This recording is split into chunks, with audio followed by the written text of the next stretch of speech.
সেমাই কিনতে হবে, কুলো চাউল কিনা লাগবে। কে বলেছে আপনাকে? টাকা বের হয়েছে, টাকাই মুসকিনকে দিতে হবে। টাকা বের হয়েছে, টাকাই দিতে হবে। 1500 টাকার জন্য আপনি কেঁদে গালি টালি দিয়ে অস্থির, আর 5 লাখ টাকা জাকাত দিচ্ছেন কি চাল কিনে দিয়ে, তাই না? ধোকাবাজি, প্রতারণা, ধান্দাবাজি, এই যুক্তি সব ইবলিসের কাজ। আমি যেটা বলতে চেয়েছিলাম মূল বক্তব্য, আসেন ওই জায়গায় যাই। আল্লাহ যেন আমাদের বুঝার তৌফিক দান করেন, আমিন।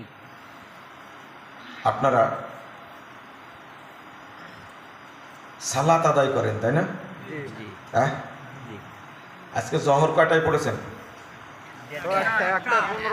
একটাই। 12:40।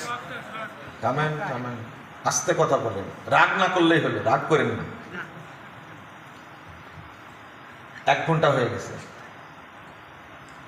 সালাত তো আদায় করেন আলহামদুলিল্লাহ সবাই, তাই না? আদায় করেন না?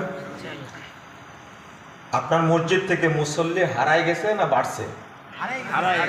হারাই গেছে। বিজ্ঞপ্তি দিয়েছেন? বিজ্ঞপ্তি দেননি? কমে গেছে।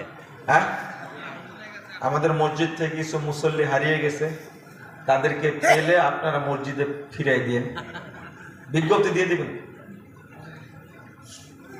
শোনেন, এই মাসালাটা একটু জানার দরকার, শুধু একটু বলবো।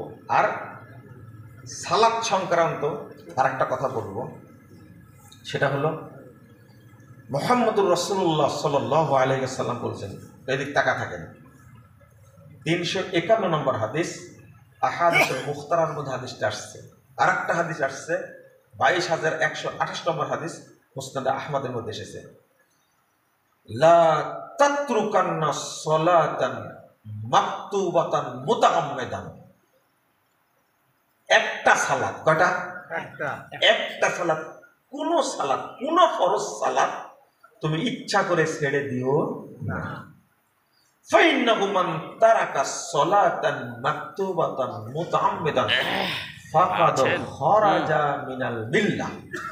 যে ব্যক্তি ইচ্ছা করে